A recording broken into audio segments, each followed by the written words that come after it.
Hey guys, and welcome to Let's Play Mega Man 2, Part 1. Anyway, this is one of my favorite games for the NES, and I'm actually going to be playing on the difficult level because I'm just that badass.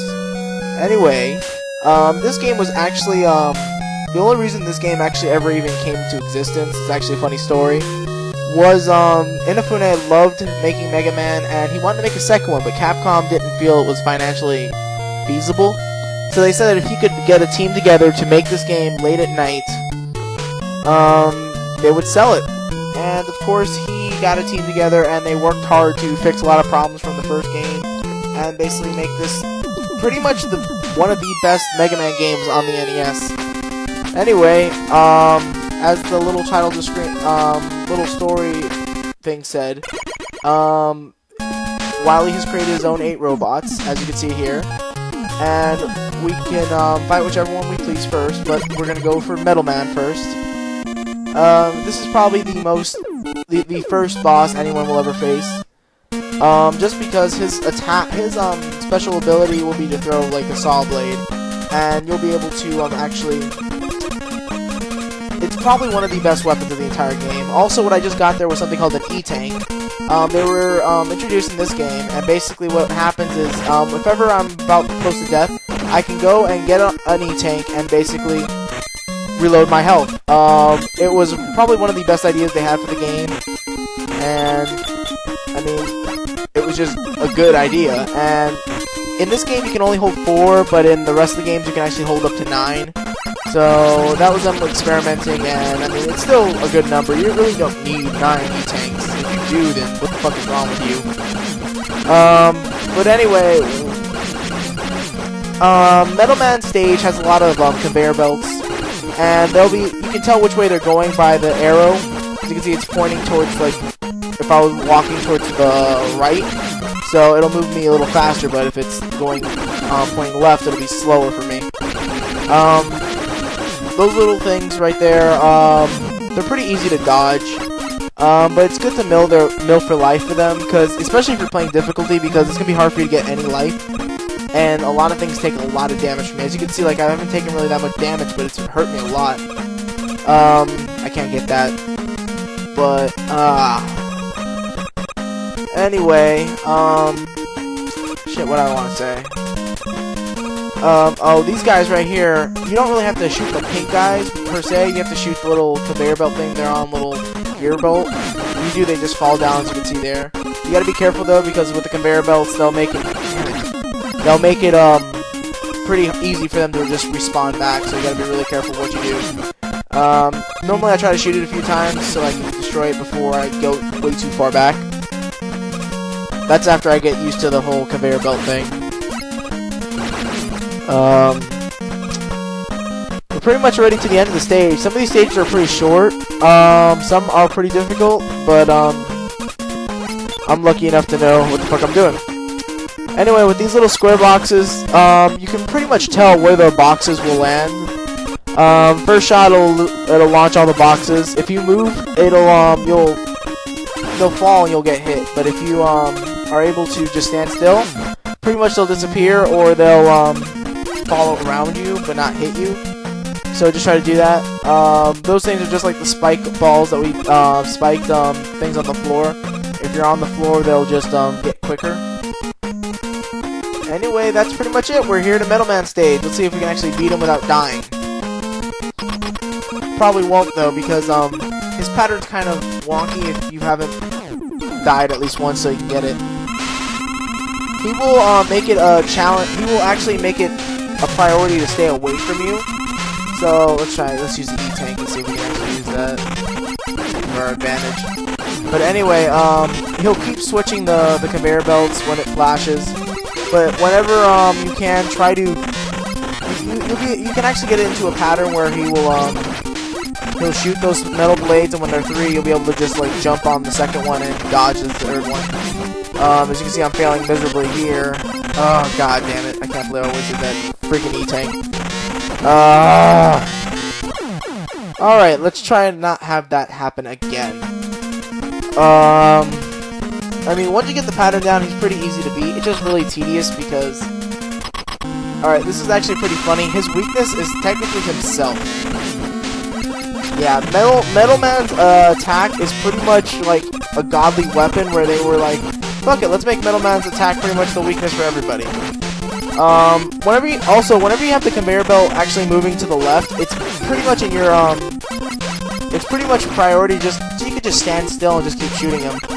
But, it just makes things a whole lot easier, like, right there, just keep dodging like that, you can actually always dodge the third blade. So now, it's just a tedious boss battle, honestly. Some people like to do other bosses first, but Metal Man is probably, like, the standard. And we're almost beating him right now, so it doesn't even really matter. Come on.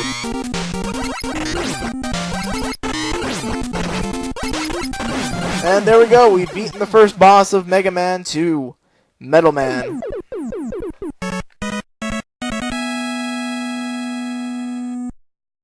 Anyway, different from the other game, right after you beat the boss, you're not able to move, and then it shows you what you get equipped with. It doesn't show you, I don't believe, I don't remember, I'll probably remember right now. No, it doesn't show you, so you have to really figure it out. But Metal Man's attack, whenever you use a diagonal pad, you can actually, who should I play first? I think I'm gonna do Bubble Man.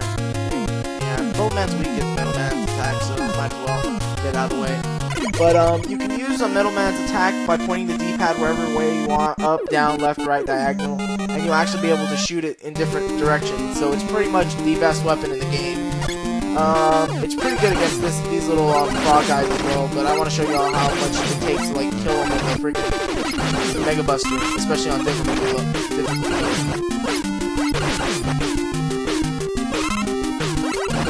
Yeah, for some people they actually label this as the hardest of the classic series until Mega Man 9 and 10 came out for 360. But I really don't see that much difficulty in it, really. And also, I'm sorry for anyone who shit. Those little things with the conch shells, there's conch shells. There's no real way to kill them. The best thing you should do is just dodge them. They get faster if you shoot their if you shoot their shells off, of course. The shells can hurt you if they're falling like that, so try to be careful. Also, if you notice, there's a little bit of buoyancy into Mega Man now that he's in the water. This was something that they added into Mega Man 2. It wasn't in Mega Man 1 at all. So that's a little thing they put into it, put in a new feature. Anyway, we're going to be using Metal Man's attack majority of the way through this, because the way to kill that little anglerfish thing is to actually hit the little blinking light on it, and the best way to kill it is with Metal Man's attack. You can see, boom, dead. Also, the black little sea urchin-like things on the top there are spikes. If you hit them, you die, of course. But in this game, also, you have a momentary bit of invincibility if you get hit by an enemy, so that you won't die from the spikes. That was something that I think was like the first priority of him to fix from Mega Man 1, because that was just a bullshit thing. Like, you would think you'd be able to be invincible by it, but no, you're not. Anyway, we're reaching the halfway point of the stage. We're pretty much done with the stage. Like I said, some of these stages are pretty short. In most Mega Man games, they end up becoming a little bit longer, but this one, they're pretty simple. Also, as you can see, like, I can just, see if I can, those things become so much easier to kill. Like, let's see, you angle it. Those things are really good also for milling out energy canisters there. Also, if you've noticed, the energy and the energy canisters and the health look a little different. The energy canisters look like rectangles with a circle inside of them, and health. Fuck! I hate those crabs. But regular health now looks like a little circle instead of like a little capsule. I don't know why they changed that. I guess they just did it because they were like, these it's just a little better. But so yeah, those bigger canisters will give you more weapon energy, and then the bigger the circle, the bigger life you get back. Anyways, try not to die. I'm always really careful in this area. Like, I usually will sometimes take my time, but we don't have time to take. You just gotta be careful with that, because if you jump high enough, you'll hit those spikes, and you will die, and we do do not want to die since we have no more lives left right now. I'll probably get lucky and find another life somehow, but until then...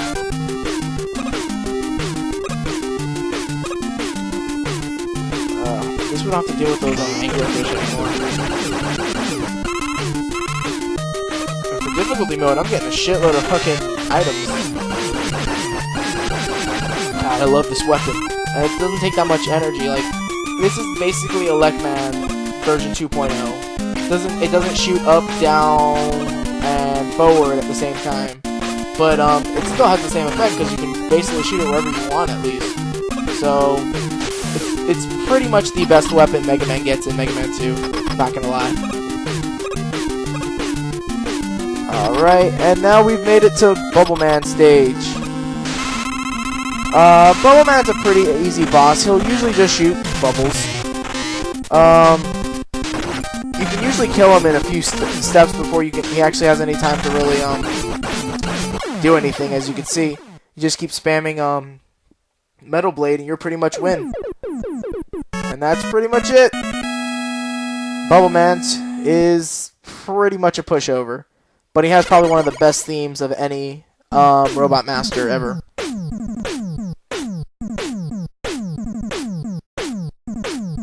Yep, Bubble Lead. You'll be able to shoot bubbles. I'll show that in an upcoming episode, but it's pretty much a useless attack. It really is.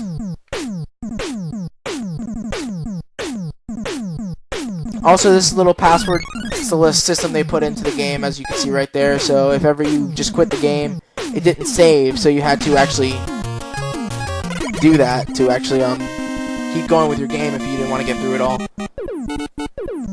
Also, if you notice that you actually there's 8 bosses instead of 6 this time. They actually increased the size to make the games a little longer. I don't know what made them do it, but they've kept it since, and no one's ever complained about it. I'm not saying I'm going to complain about it.